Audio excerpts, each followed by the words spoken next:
मरी हुई माँ का जादुई गोल्डन केक। एक गांव में संजीव नाम का आदमी अपनी बेटी रंजना के साथ रहता था। रंजना जब बहुत छोटी थी तभी उसकी पत्नी राधिका का देहांत हो गया था, जिसके बाद संजीव बिल्कुल अकेला हो गया था। अब संजीव अपना और सिर्फ अपनी बेटी का ख्याल रखता था। उसकी बेटी रंजना अभी 8 साल की थी और वह एक बहुत अच्छे स्कूल में पढ़ती थी। संजीव घर का सारा काम करने के बाद अपने एक छोटे से दुकान पर छोले भटूरे बेचा करता था। रंजना की क्लास में अंजलि नाम की एक लड़की पढ़ती थी। अंजलि रंजना को बहुत परेशान किया करती थी और वह उसे हमेशा चिढ़ाते रहती थी। ऐसे ही दिन बीत रहे थे। एक दिन की बात है, अंजलि पढ़ने के समय में खेल कूद में लगी हुई थी। अंजलि, तुम पढ़ाई पर बिल्कुल ध्यान नहीं देती हो, पूरे दिन खेलते रहती हो। रंजना को देखो, इसके पापा पूरे दिन मेहनत करके छोले भटूरे बेचकर जो भी कमाते हैं उसमें ही रंजना का पालन पोषण करते हैं। कम से कम इसको देखकर तो कुछ सीखो। इसकी तो माँ भी नहीं है, फिर भी देखो तुमसे पढ़ाई में कितनी आगे है। ठीक है मैम, मैं आगे से खेलने से ज्यादा पढ़ाई में पूरा ध्यान लगाऊंगी। जैसे ही मैडम अंजलि को क्लास में डांट लगाती है, उसको देखकर सारे बच्चे जोर जोर से उस पर हंसने लगते हैं। यह सब देखकर अंजलि को बहुत गुस्सा आता है और वह गुस्सा होकर वहाँ से चली जाती है और घर जाकर सोचती है, आज उस छोले भटूरे वाली की वजह से मुझे सबके सामने शर्मिंदा होना पड़ा। मुझे पढ़ाई करने की कोई जरूरत नहीं है, मेरे पास किसी भी चीज की कोई कमी नहीं है, लेकिन उस भटूरे वाली को तो मैं छोड़ूंगी नहीं। अपनी बेइज्जती का बदला तो मैं उससे लेकर ही रहूंगी। अगले दिन रंजना स्कूल जाते समय वह देखती है कि रास्ते में अंजलि कुछ दोस्तों के साथ बात कर रही है। रंजना उसे अनदेखा करते हुए वहां से जाने लगती है, लेकिन जब वो उनके पास से गुजरती है तो अंजलि अपना पैर उसके आगे बढ़ाकर उसे गिरा देती है, जिस वजह से रंजना कीचड़ में गिर जाती है। अरे, तुमने ये क्या कर दिया? मैं तुम्हारी शिकायत जाकर स्कूल में टीचर से करूँगी। तुमने मुझे क्यों गिराया? अरे, पर मैंने तो कुछ किया ही नहीं। वैसे भी यहाँ पर कीचड़ थोड़ी है, ये तो चॉकलेट है, चॉकलेट। तुम्हारे यहाँ तो कीचड़ को ही चॉकलेट कहते हैं ना, ये चॉकलेट ही तो है। अब खा ले तो इस चॉकलेट को। क्या सच में अंजलि, इन लोगों के यहाँ कीचड़ को चॉकलेट कहते हैं क्या? तो फिर तो तुमने बिल्कुल सही किया। खाओ अब मुफ्त का चॉकलेट। देखो, अब तो मेरे दोस्त भी कह रहे हैं कि मैंने कोई गलती नहीं की और मैंने तुम्हें कीचड़ में नहीं चॉकलेट में फेंका है। अब खरी खरी मुँह क्या देख रही हो मेरा? अब जा, चाट चाट के साफ कर ले अपने कपड़े को। अंजलि और उसके दोस्त रंजना को कीचड़ में लिपटे देखकर जोर जोर से हंसने लगते हैं। रंजना चुपचाप उन लोगों को देखते रहती है। अब ऐसे क्या आंखें फाड़ फाड़ के देख रही है? चल भाग यहाँ से। इतनी बेइज्जती होने के बाद रंजना वहाँ से गुस्से में घर चली जाती है। अकड़ तो देखो इस भटूरे वाली की। हाँ, इसकी अकड़ कुछ ज्यादा ही बढ़ गई है। हाँ, पर तुम लोग टेंशन मत लो, इसके पर काट डालूंगी, फिर देखती हूँ कैसे हवा में उड़ती है। कुछ दिनों बाद अंजलि का जन्मदिन आता है। अंजलि खुशी खुशी अपने जन्मदिन वाले दिन स्कूल जाती है और सभी बच्चों को अपने बर्थडे पार्टी में आने के लिए इनवाइट करती है और सभी को इनविटेशन कार्ड देते हुए कहती है, आज मेरा बर्थडे है और तुम सभी को आज शाम को मेरे बर्थडे पार्टी में आना है। मेरे मम्मी पापा ने मेरे बर्थडे पार्टी के लिए बड़ा सा हॉल बुक किया है। तुम लोगों को इनविटेशन कार्ड में दिए हुए एड्रेस पर आना है। और हाँ रंजना की बच्ची, तुझे भी आना है। आखिर तुझे भी तो पता चलना चाहिए कि मैं कितने बड़े घर से हूँ और तू किससे पंगा लेती है। और इससे पहले तूने इतनी बड़ी पार्टी तो कभी अटेंड ही नहीं की होगी, तो तुम मेरे बर्थडे पार्टी में जरूर आना। हैप्पी बर्थडे अंजलि, तुमने इतने प्यार से मुझे बुलाया है तो मैं तुम्हारे बर्थडे पार्टी में जरूर आऊंगी। और हाँ सुन भटूरे वाली, कपड़े थोड़े ढंग के पहन कर आना, अपनी नहीं तो कम से कम मेरी इज्जत का ख्याल रख लेना। मेरे बर्थडे पार्टी में मेरे डैड के कंपनी के बड़े बड़े बिजनेसमैन आने वाले हैं, तो उनके सामने थोड़ा ढंग से आना। उसके बाद स्कूल की छुट्टी होती है। सभी बच्चे अपने अपने घर चले जाते हैं और शाम को अंजलि के दिए इनविटेशन कार्ड के एड्रेस पर बर्थडे पार्टी सेलिब्रेट करने पहुंचते हैं। थोड़ी ही देर बाद रंजना भी इनविटेशन कार्ड के दिए हुए एड्रेस पर पहुंचती है और इतना बड़ा पार्टी हॉल देखकर कहती, वाओ कितनी बड़ी और कितनी सुंदर पार्टी है। अंजलि ने सच ही कहा था, ऐसी पार्टी तो मैंने आज तक नहीं देखी। अगर अंजलि मुझे इनवाइट नहीं करती तो शायद मैं इतनी बड़ी पार्टी देख भी नहीं पाती। तभी वहाँ पर अंजलि आ जाती है और अंजना से कहती है, क्या हुआ भटूरे वाली, आंखें फटी की फटी रह गई ना? ऐसी पार्टी तूने जिंदगी में तो क्या कभी सपने में भी नहीं देखी होगी। अब चलो तुम आ ही गई हो तो अच्छे से खाना खा कर ही जाना, और जो तुम गिफ्ट लेकर आई हो ना उसे कचरे के डब्बे में जाकर फेंक देना, क्योंकि मुझे तुम जैसे गरीबों का दिया हुआ गिफ्ट नहीं लेना। वही घटिया सा सस्ता गिफ्ट लेकर आई होगी जो मुझे बिल्कुल भी पसंद नहीं है। इतना कहकर अंजलि वहाँ से चली जाती है। थोड़ी देर बाद केक काटा जाता है। अंजलि केक लेकर रंजना के पास आती है। रंजना ये लो केक। रंजना जैसे ही केक लेने के लिए हाथ आगे बढ़ाती है तभी अंजलि जानबूझकर केक जमीन पर गिरा देती है और अंजना से कहती है, ओह सॉरी, मैं तो केक तुम्हारे लिए लेकर आई थी, अब तुम्हारी किस्मत में नहीं था तो मेरी क्या गलती है। चलो कोई बात नहीं, तुम जमीन पर गिरा हुआ केक उठाकर खा लो। अंजलि मैं जानती हूँ तुमने जानबूझकर ये केक जमीन पर गिराया है। बेशक मैं गरीब हूँ, लेकिन इसका मतलब यह नहीं कि तुम मुझे गिरा हुआ केक खिलाओगी। मैं जा रही हूँ, तुम्हारी पार्टी तुम लोगों को ही मुबारक हो। रंजना की बच्ची ज्यादा भाषण मत दे, आज मेरा जन्मदिन है। तुम तो अपने जन्मदिन पर एक टॉफी तक नहीं खिलाती और मुझसे उम्मीद करती हो कि मैं तुम्हें केक खिलाऊं। मैं तुम्हें इतना महंगा केक खिलाऊं? कभी नहीं। चली जाओ यहाँ से, भिखारी कहीं की। देख लेना, मैं अपने जन्मदिन पर तुझसे भी बढ़िया केक मंगवा लूंगी।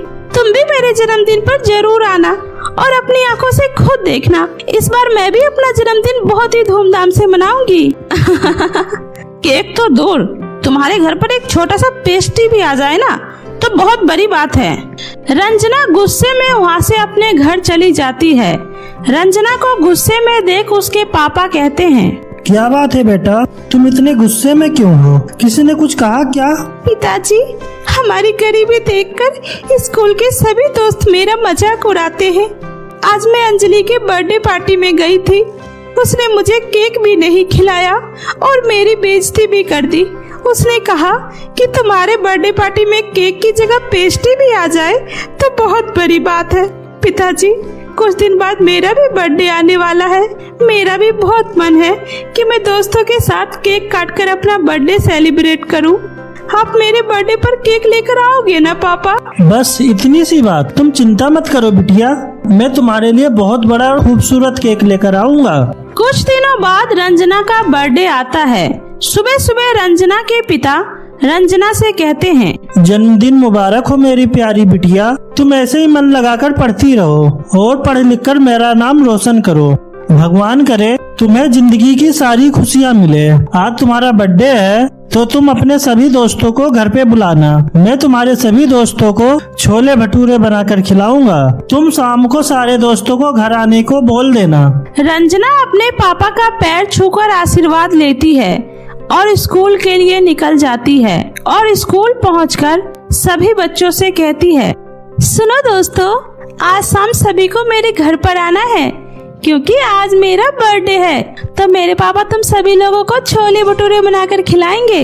रंजना के पिता संजीव दोपहर से ही छोले भटूरे बनाना शुरू कर देते हैं और बर्थडे की तैयारी करने लगते हैं। वह पास की दुकान में जाकर एक छोटा सा आधा किलो का केक भी ले आते हैं।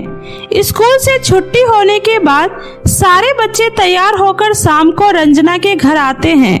अंजलि भी बहुत बनठन रंजना के घर आती है। अच्छा, तो तुम इसी छोटी सी टूटी फूटी झोपड़ी में रहती हो?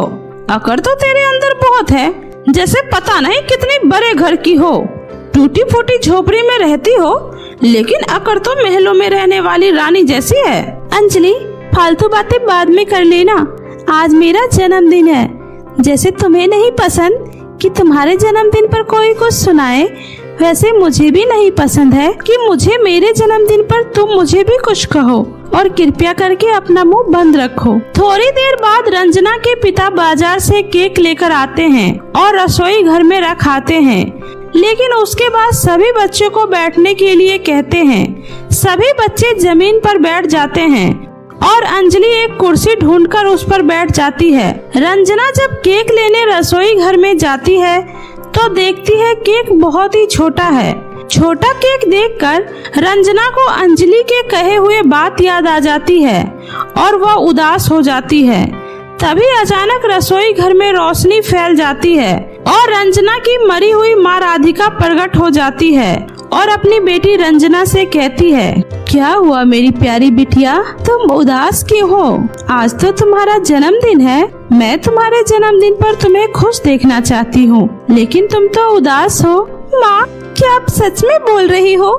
माँ, मुझे गले से लगा लो माँ। इतना कहकर रंजना अपनी माँ की तरफ बढ़ती है। तभी राधिका भी आगे बढ़कर रंजना को अपने गले से लगा लेती है। मेरी प्यारी बिटिया, मैं तुम्हें परेशान नहीं देख सकती। मैं जानती हूँ तुम्हारी दोस्त तुम्हारे बर्थडे पर बड़े केक का इंतजार कर रहे हैं। रुको, मैं तुम्हारी यह परेशानी दूर कर देती हूँ। रंजना की माँ इतना कहकर उस छोटे से केक को बड़े से जादुई गोल्डन केक में बदल देती है। यह देखकर रंजना बहुत ही खुश हो जाती है और अपनी माँ का धन्यवाद करती है और केक लेकर अपने दोस्तों के पास जाती है। इतना बड़ा केक देखकर अंजलि हैरान रह जाती है। उसके बाद रंजना खुशी खुशी केक काटती है और सभी को केक खिलाती है। उसके बाद संजीव छोले भटूरे लाने रसोई में जाता है तो देखता है छोले भटूरे पिज्जा में बदल चुका है। यह सब देखकर रंजना बहुत ही खुश हो जाती है। उसके बाद रंजना अपने सभी दोस्तों के लिए पिज्जा पैक कर देती है। इस तरह रंजना का बर्थडे बहुत ही धूमधाम से मनता है और रंजना के साथ उसके सभी दोस्त बहुत ही खुश हो जाते हैं। अत्याचारी स्कूल टीचर। शिवपुरी गांव में पुरानी टीचर की जगह एक नई टीचर आई थी। सभी बच्चे अपनी पुरानी टीचर विनीता को बहुत पसंद करते थे।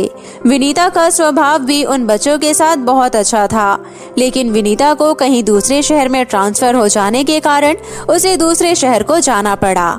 नई टीचर का पहला दिन था। सभी बच्चे लाइन लगाकर खड़े थे। तभी नई टीचर अपना परिचय देते हुए कहती है, बच्चों, तो मेरा नाम है कनिका। सभी बच्चे कनिका का नाम दोहराते हुए बोलते हैं। उनमें से एक बच्ची आरती सही से नाम नहीं ले पा रही थी। तभी टीचर आरती को अपने पास बुलाती है और उससे कहती है, ए लड़की, इधर आ। क्या नाम बोली तू मेरा? कनिका। आरती के ऐसा कहते ही क्लास के सारे बच्चे जोर जोर से हंसने लगते हैं। ये देख कनिका को बहुत गुस्सा आता है और वो डंडे से आरती के हाथों पर पिटाई करती है। आरती रोने लगती है। आरती की पिटाई होता देखकर सारे बच्चे डर जाते हैं। तभी कनिका बोलती है, बहुत हंसी आ रही थी ना तुम सभी बच्चों को, अभी सबक सिखाती हूँ। कनिका सभी बच्चों को डंडे से खूब पिटाई करती है। सभी बच्चों का रो रो कर बुरा हाल हो गया था। तभी कनिका कहती है, कान खोलकर सुन लो तुम लोग, अगर किसी बच्चे ने भी घर जाकर माता पिता से ये बताया कि आज स्कूल में पिटाई हुई है तो फिर मुझसे बुरा कोई नहीं होगा। समझ में आए तुम लोगों को? कनिका के गुस्से भरी आंखों को देखकर सभी बच्चे डर जाते हैं और कुछ बच्चे कांपने लग जाते हैं। घर जाकर किसी भी बच्चे ने स्कूल में पिटाई की बात अपने घर वालों से नहीं बताते हैं। ऐसे ही कुछ दिन बीत जाते हैं और फिर एक दिन कनिका बच्चों से कहती है, कान खोलकर सुन लो सभी बच्चे, कल सभी अपने अपने घरों से 30 रुपया लेकर स्कूल आना। जो बच्चे पैसे लेकर नहीं आएंगे उनकी क्या हालत होगी तुम्हें कल पता चल जाएगा। पैसे कहीं से भी लेकर आओ, चाहे चोरी करो या डाका डालो, लेकिन कल मुझे पैसे चाहिए। बेचारी गरीब बच्चे जिनके माता पिता खेतों में मजदूरी का काम किया करते थे, वो किसी न किसी तरह अगले दिन 30 रुपए लेकर स्कूल जाते हैं। पर बेचारी आरती बहुत गरीब थी। आरती के पिताजी नहीं थे। आरती की माँ झाड़ू पोछा का काम करती थी। आरती की माँ की तबीयत बहुत ज्यादा खराब थी और वो अपनी माँ से पैसे नहीं मांगती है और बिन पैसे लिए ही स्कूल पहुँचती है। आरती को देखकर कनिका बोलती है, ए लड़की, कहाँ है तुम्हारे पैसे? कल मैंने बोला था ना कि सभी बच्चे पैसे लेकर आना, तो पैसे क्यों नहीं लाई? मैडम जी, मेरी माँ की तबीयत बहुत ज़्यादा खराब है और घर में पैसे भी नहीं थे। मैंने माँ को बोला था, लेकिन माँ ने कहा कि वो आज पैसे नहीं दे सकती, 2 दिनों बाद वो पैसे दे देंगी। मैं आपको 2 दिन बाद पैसे दे दूंगी मैडम जी। चल फिर ठीक है, जब तक तू पैसे लेकर नहीं आएगी तू पूरे दिन बाहर ठंडी हवा में एक पैर पर खड़ी रहेगी। चल जा, क्लास से जल्दी निकल और बाहर जाकर खड़ी हो जा। बेचारी आरती उदास मन से एक पैर पर ठंडी हवा में जाकर खड़ी हो जाती है। आरती को एक पैर पर खड़ा देख चपरासी को उस पर दया आ जाती है और वो कनिका के पास जाकर कहता है, मैडम जी, बेचारी छोटी बच्ची है, माफ कर दो, 2 दिनों बाद पैसे लाकर दे देगी। तुझे ज्यादा तरस आ रहा है? करूँ क्या तेरे खिलाफ शिकायत? मैं चाहूँ तो तुझे भी अभी स्कूल से निकलवा सकती हूँ।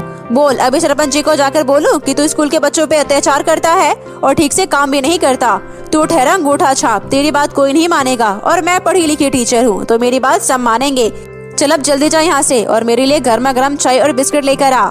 बेचारा गरीब चपरासी भी उस अत्याचारी टीचर कनिका का कुछ नहीं कर पा रहा था। गरीब चपरासी जानता था कि कनिका बहुत चालाक है, वो कोई भी गलत आरोप लगाकर उसे स्कूल से निकलवा सकती है, इसलिए वो चुप रह जाता है और बच्चों पर हो रहे अत्याचार को देखते रह जाता है। बेचारी आरती ठंड के मौसम में एक पैर पर खड़ी रहती है। आरती को काफी देर खड़ी रहने की वजह से बुखार लग जाता है और वो दूसरे दिन स्कूल नहीं जा पाती है। तभी आरती की माँ वैद्य जी को बुलाकर अपने घर लाती है। मैं बुखार का दवाई दे रहा हूँ, इसे समय समय पर दे देना। ठंड का मौसम है इसलिए इसे गर्म पानी ही देना और चिंता की कोई बात नहीं है, आरती जल्दी ठीक हो जाएगी। ठीक है वैद्य जी। 2-3 दिन बाद जब आरती की तबीयत में सुधार आता है तो वे स्कूल पहुंचती है और वो 30 रुपए लेकर जाती है, क्योंकि वो जानती थी कि अगर वो पैसे लेकर नहीं जाएगी तो उसकी टीचर उसे बहुत मारेगी और उसे सजा देगी। इतने में गांव के सरपंच स्कूल में आते हैं और कनिका से कहते हैं, कनिका जी, यहाँ गर्म पानी की व्यवस्था हमने करा दिया है, अगर आपको किसी और चीज की जरूरत हो तो आप बता देना। आपका बहुत बहुत धन्यवाद सरपंच जी। इतनी ठंड में बच्चों से बाहर से पानी मंगवाना पड़ता था और पानी भी बहुत ठंडा रहता था। कनिका जी, अगर आपको किसी भी चीज की कोई जरूरत हो तो आप चपरासी से कह दीजिएगा, क्योंकि आप हमारे गांव के बच्चों को पढ़ा रही हैं, तो हमारे भी तो कुछ फर्ज बनता है ना। सरपंच साहब के जाने के बाद कनिका फिर से अपने क्लासरूम में आ जाती है। तभी आरती कनिका से कहती है, टीचर जी ये लीजिए 30 रुपए। चलो ठीक है, लाओ। वैसे कहाँ थी तुम 2 दिनों से? टीचर जी मेरी तबीयत ठीक नहीं थी इसलिए मैं स्कूल नहीं आई। चलो जल्दी से सारे बच्चे मिलकर पूरे क्लासरूम की सफाई करो। बहुत ज्यादा गंदगी फैला रखी है तुम लोगों ने, एक भी कूड़ा नजर नहीं आना चाहिए। अपने अपने कॉपी और किताब बैग में रखो और फटाफट से सफाई में लग जाओ।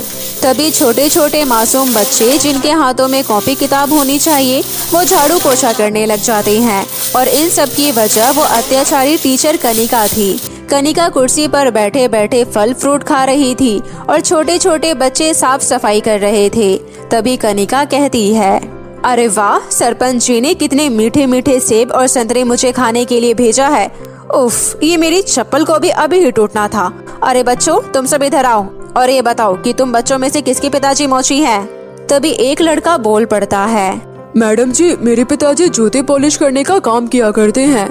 अच्छा तो ठीक है, मेरी चप्पल टूट गई है, मेरी चप्पल को तुम अपने घर ले जाना और अपने पिताजी से इसे जुड़वा कर लेकर आना। चल अपने हाथ आगे कर और ये ले, मीठे मीठे सेब खा। मैडम जी, ये आपके मुंह का झूठा है, मुझे नहीं खाना झूठे सेब। क्या कहा तूने कि मैं तुझे झूठा सेब दे रही हूँ? अरे तुम जैसों को तो सड़ा हुआ फल भी नसीब नहीं है, ऊपर से इतने नखरे दिखा रहा है। अब तो तू पिटेगा, अब तो तू इतना पिटेगा कि तुझे भी याद रहेगा। तभी अत्याचारी टीचर कनिका डंडे उठाती है और उस बच्चों को पीटने लगती है। चोट लगने की वजह से बेचारा बच्चा रोते बिलखते रहा, लेकिन कनिका ने उसकी दर्द भरी चीख नहीं सुनी। तभी वहाँ पर चपरासी आता है और कनिका से कहता है, अरे बच्चे से गलती हो गई मैडम जी, छोड़ दो मैडम जी, इतने मासूम छोटे बच्चों की क्या गलती है। किसी तरह चपरासी कनिका से बच्चे को छुड़वा लेता है। ये सब देखकर चपरासी बहुत परेशान हो चुका था। उसे समझ नहीं आ रहा था कि वो किस तरह अत्याचारी टीचर कनिका की सच्चाई सरपंच जी और गांव वालों को बताए। उस अत्याचारी टीचर कनिका से बच्चे भी बहुत डरे और सहमे हुए थे। तभी अगले दिन आरती को स्कूल में बहुत तेज प्यास लगती है और वो पानी पीने के लिए अपनी सहेलियों के साथ क्लास से बाहर निकलती है।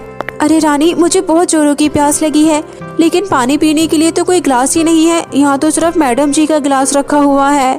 आरती जैसे ही पानी पीने के लिए ग्लास के तरफ आगे बढ़ती है, तभी अचानक से कनिका वहाँ पर आ जाती है और आरती का गला दबा देती है। तभी आरती रोते हुए बोलती है, मैडम जी छोड़ो मेरा गला, मुझे बहुत दर्द हो रहा है। मेरे से बिना पूछे गरीब बचोत अभागन गिलास को हाथ लगा रही थी। आज तो तेरी खैर नहीं। तभी चपरासी आरती की माँ और गांव के सरपंच को अपने साथ लेकर आ जाता है। अत्याचारी टीचर कनिका का बच्चों के प्रति दुष्ट व्यवहार को देखकर सरपंच जी बोलते हैं, खबरदार, छोड़ उस बच्ची को। सरपंच जी आप यहाँ अचानक? वो अरे मैं तो बस। तभी आरती की माँ अत्याचारी टीचर कनिका को मुंह पर थप्पड़ लगाती है। आरती अपनी माँ से लिपटकर बिलख बिलख कर रोने लगती है। माँ, ये टीचर बहुत गंदी है, हम बच्चों को ये बहुत मारती है माँ। रमेश, इंस्पेक्टर साहब को फोन मिला और इस अत्याचारी टीचर को अभी कभी अरेस्ट करवाओ। इसे कड़ी से कड़ी सजा मिलनी चाहिए। मैं आपके आगे हाथ जोड़ती हूँ सरपंच साहब, मुझे माफ कर दीजिए, आगे से ऐसी गलती कभी नहीं होगी। सरपंच जी, इस अत्याचारी टीचर की बातों में बिल्कुल मत आइएगा। मैं कब से सोच रहा था कि इस अत्याचारी टीचर की सारी सच्चाई आपके सामने लाऊं। पता नहीं भगवान ने कहां से मुझे इतनी हिम्मत दे दी और मैं आपको इस अत्याचारी टीचर की सारी सच्चाई बता दिया। अब आप अपनी आंखों के सामने इस गुनहगार को देख लीजिए सरपंच साहब। ये अत्याचारी टीचर इन बच्चों पर बहुत जुल्म करती है। इतना कहकर चपरासी की आंखों में आंसू आ जाता है। बेचारा चपरासी हिम्मत करके मासूम बच्चों को एक अत्याचारी टीचर से मुक्ति दिला देता है। वहीं दूसरी तरफ कनिका को सजा हो जाती है और उसके सारे सर्टिफिकेट रद्द कर दिए जाते हैं। गांव वालों और बच्चों के आग्रह करने पर सभी बच्चों की प्रिय टीचर विनीता को वापस बुला लिया जाता है। विनीता को भी जब उस अत्याचारी टीचर के द्वारा बच्चों पर किए गए जुल्म के बारे में पता चलता है तो उनकी भी आंखें भर जाती है। सभी बच्चे बहुत खुश थे क्योंकि उनकी पसंदीदा टीचर फिर से मिल गई थी।